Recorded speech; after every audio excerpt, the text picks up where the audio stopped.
Fidelity just recently released some key data about how people are using their 401ks as of the end of last year, 2025, including how many have reached the milestone of 401k millionaire. What is that data? What does it mean for you? I've got that and more coming up.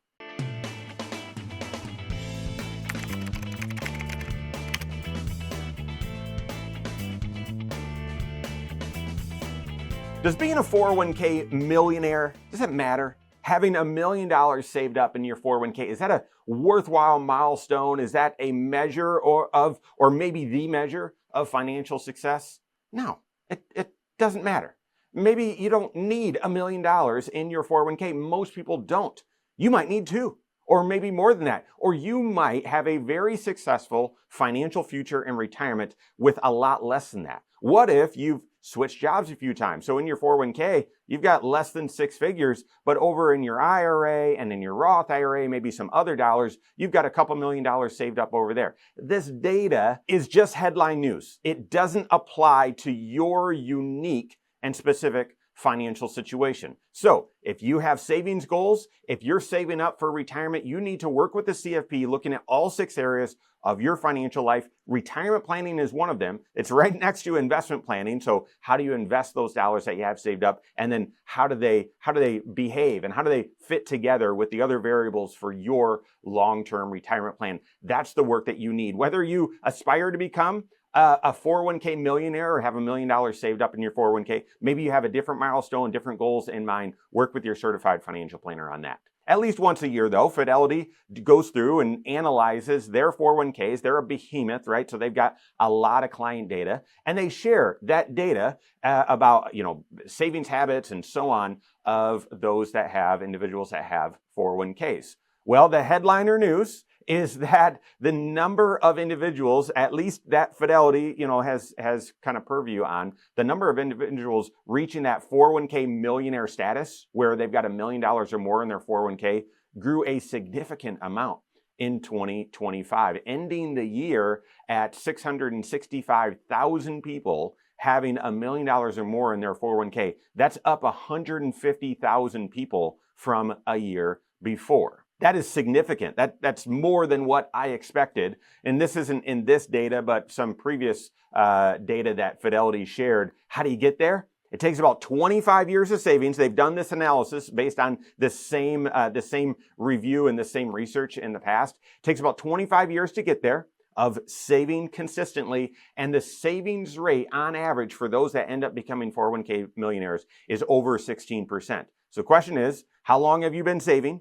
And how much are you saving? Those are 2 of the 3 components for the formula for building wealth. Wealth is a formula of the amount of cash that you're feeding it, so how much are you contributing, times the amount of time that you're giving it to work, times the amount of risk you're comfortable taking. Now, I'm not talking about speculative risk, but long-term investment strategies and long-term investing, compounding in the stock market. So cash times time times risk, that equals wealth. And yeah, that's what this is shown. That's what the data has shown.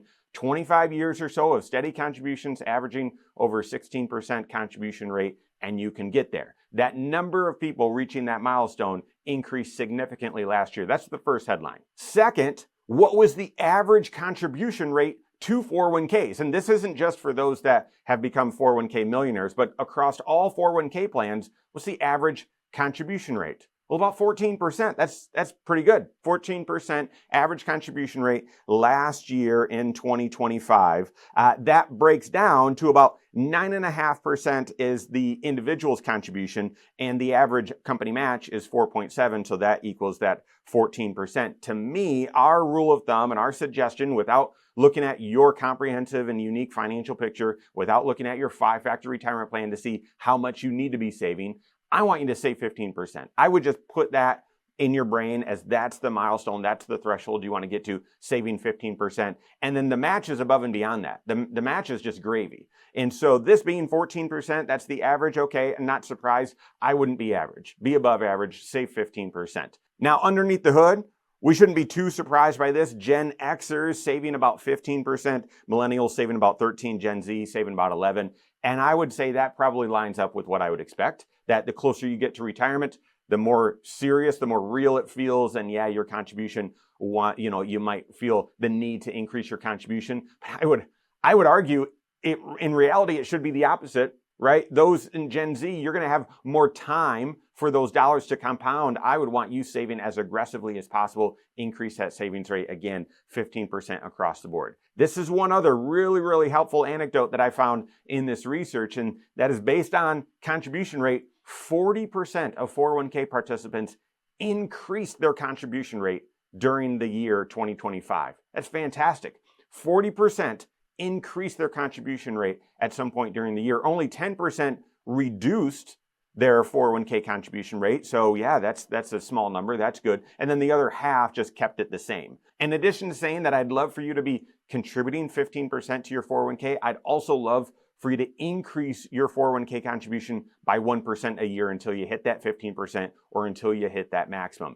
If you increase it by 1% a year, you're barely going to feel it, but it will absolutely compound towards that formula, again, of how much cash are you feeding it and how much time are you allowing that cash to grow compound. So increasing your contribution a little bit each year makes a ton of sense. 40% of people did that last year. And then lastly, I found this interesting as well, that they said the average 401k balance grew by about 11% last year. IRAs grew by an even lower percentage. Guys, the U.S. stock market, which wasn't even the best performer last year, international markets far surpassed the U.S.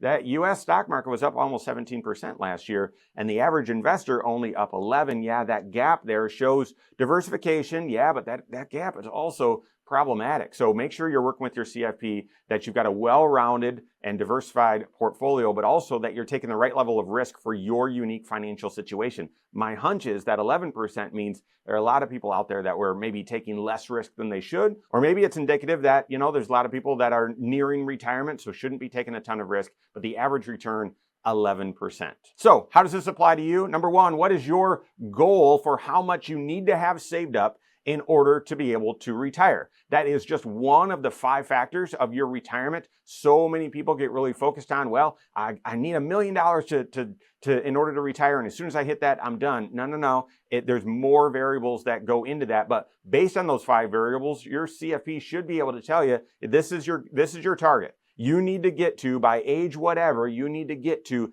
this much saved up. So what's that goal for you? Does it need to be $1 million in your 401k? For most people, it doesn't. Work with your CFP, figure that out. Second, what's the right contribution rate for you? Is it that 15% goal that I mentioned? Should you be increasing your contribution rate a little bit? Should you max it out? Is your 401k contribution, should that be combined with a Roth IRA or an HSA contribution as well? Find out your tax shelter strategy and how much you need to be saving. And then finally, what did your portfolio do last year? What was your return? And does that make sense for the amount of risk that you're taking and your stage in life? Work with your certified financial planner on all of that. Make sure that they are actually doing comprehensive financial planning, looking at all 6 areas of your financial life, and they can help you navigate and answer those questions. If you don't have a CFP on your team, you can contact one on my team. Find us online, Korhorn.com. That's Korhorn with K. WiseMoneyShow.com. You can find us there as well, or give us a call, 574-247-5898. All right, there you have it. Go out and take your next wise step